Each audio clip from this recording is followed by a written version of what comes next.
Attendez qu'il soit prêt d'abord, les caméras. Vous allez bien. Si vous êtes prêts, hein, à votre signal. C'est quand vous voulez. Hein.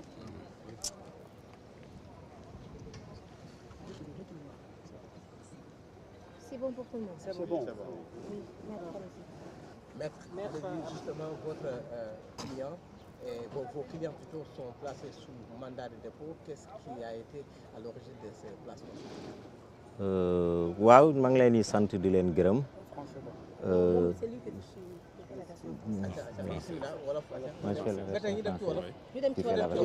Oui, d'accord, donc je fais la version française. Oui, Maître Adama Fall, avocat à la Cour. Nous vous remercions.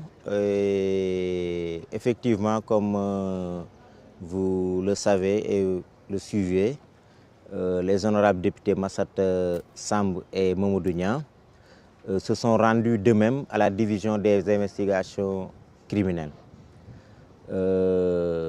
Sur place, il leur a été notifié que le procureur de la République, par un soin transmis, a demandé qu'ils soient entendus sur une plainte formulée par leur collègue Aminata Ndiaye.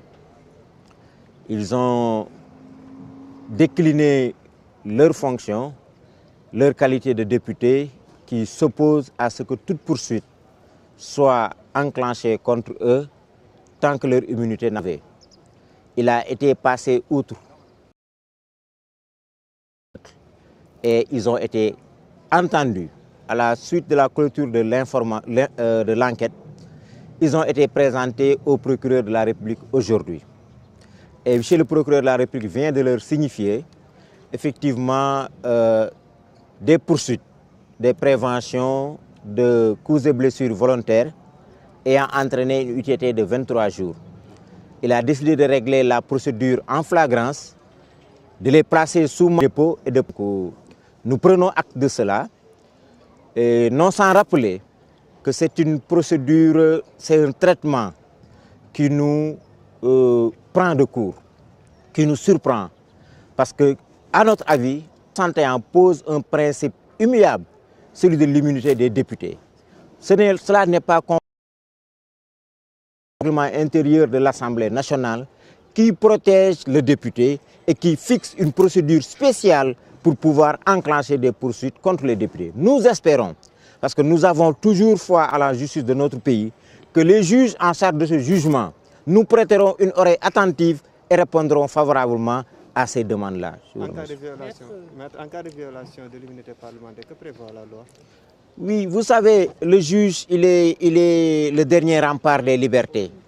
Le juge, c'est l'espoir de ceux qui ont mal à partir avec la justice. Et le juge, devant le juge, nous ferons valoir tous nos moyens de défense, tous les moyens de défense que la loi nous accorde. Et nous osons espérer que le juge aura et le courage et la promptitude de répondre favorablement à notre demande en annulant purement et simplement ces poursuites qui ne sont pas conformes à la légalité et en renvoyant, comment dirais-je, les députés à leur charge. Aujourd'hui, il est désolant de constater qu'à l'Assemblée nationale, des questions primordiales intéressant la vie du peuple sont débattues et que 2 députés en sont privés de manière tout à fait illégale. Maître, sur certaines pages du règlement intérieur de l'Assemblée nationale, il est dit qu'aucun député ne pourrait être arrêté ou poursuivi, sauf si ce dernier a été pris en flagrant délit. Que répondez-vous sur ça? Oui, je pense l'avoir déjà dit. Cette procédure n'est pas une procédure de flagrant délit.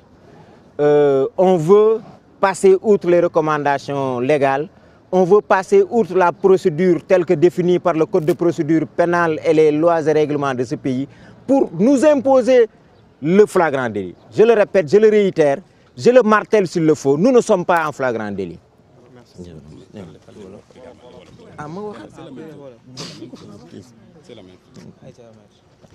waa ñi ngi leen di sant di leen gërëm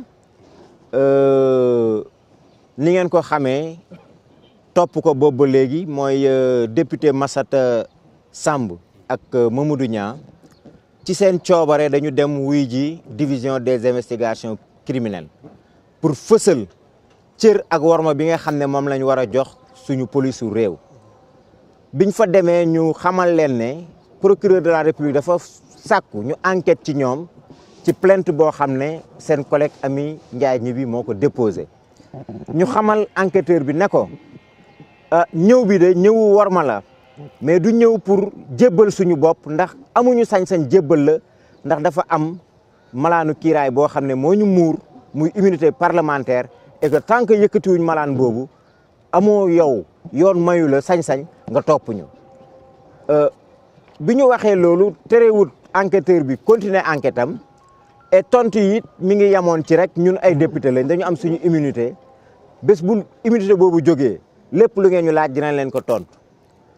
terewul ñooñuy boucler seen enquête comme procureur moo leen santoon ñu doxal mbir moomu bu ñu ca paree li xel nangu mooy jébbal ko procureur. jébbal nañ ko procureur jébbal ko dossier bi jébbal ko ñaari député yi procureur mi ngi doog a jël ndogal ci ñoom ndogal bi procureur jël mooy na leen yóbbu flagrant délit audience su flagrant délit bu lundi donc 8h30 dina leen yóbbu audience su flagrant délit pour ñu atte leen fa. ñun suñu wareef mooy ànd ak ñoom ba foofa lépp luy seen àq ak seen yelleef ñu jéem ko fa xeex. waa procureur mi ngi leen topp ne CBV mooy coups et blessures volontaires boo xam ne ki koy ñaxtu dafa ci jëlee tële bu ñaar fukki fan ak ñett donc muy ay yoo xam ne article 292 ak yi ko mu toftal ñoom ñoo koy dàq ci code pénal donc encore une fois ñun loolu gêné wuñu li ñu gêné mooy député assemblée nekk en session nga am sa malaanu kiiraay ñu ne duñu wax ci loolu dañ lay atte par la force donc ñi ngi am yaakaar ne attekaay bi ñuy dem dinañ fa fekk juge boo xam ne xarañ na am na njàmbaarte goo xam ne dinañu mën a déglu jox ñu dëgg bi ñuy laaj. maître li nga xam ne moo di mbalaan est-ce que bu ñu leen condamné du ñu perdre seen mandat. waaw xam nga loolu effectivement yoon dafa wax ne député boo ko condamné de manière définitive mun na perdre seen mandat mais may njortu rek ne xanaa ñi nga xam ne xëy na ñoo yëkkati tuuma yi teg ko ci kaw député yooyu loolu taxu leen a jóg parce que loolu day doon calcul politique politicien te ma jàpp ne dayoo gëdd ak maqaama bi nga xam ne ñi séq réew mi ñi séq politique ñi séq administration ñi séq wàllu yoon gëdd ak maqaama bi ñu am romb na ci calcul yooyu donc moo tax loolu du ma yaakaar benn yoon ne moo leen tax a jóg bés bu amee du ma berte lay doon parce que suñu dayoo démocratie suñu dayoo état de droit romb na foofu. maître li nga xam ne moo di mbalaan da ngeen dégg naa ni tamit da ngeen déposé plainte ñaar député tamit dañoo déposé plainte. waaw loolu am na ñu ngi koy dëggal mais bu jotee buñ ci waxtaanee dinañ ñëw leeral leen parce que amaguñu quand même li nga xam ne moom la ñuy jëlee suñu bâtonnier mu jox ñu ndigal pour ñu wax ci suñ ko jotee dinañ leen convier à un point de presse pour dévoiler ci incha allah. maître li nga xam ne moo di mbalaanu kër laay buñ ko salfaañee lan la si yoon wax. waaw xam nga lépp loo gis ñu ne kiiraay la buñ ko jéggee rek lépp luy këyit wala doxalin boo xam ne mooy dëggal jéggi boobu day nul kon ñun am nañ yaakaar ne lépp luñ fi def boobu ba léegi te bàyyiwuñ xel malaanu kiiraay mi loolu lu nul la te buñ demee ci ëttu attekaay bi it dinañ ko fa jëmmal incha allah.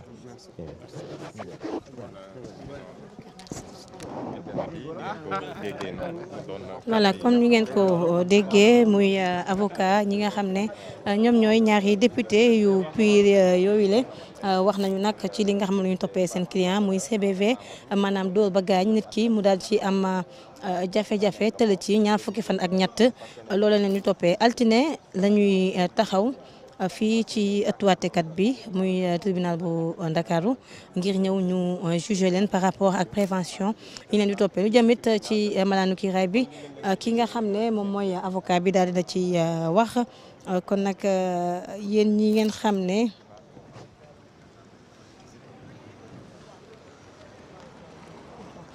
yéen ñu doon seetaan loolu leen mën a wax ci li nga xam ne tey jii moo ñeeloon ñi nga xam ne ñooy ñaari député yi ñu placé leen sous mandat de dépôt comme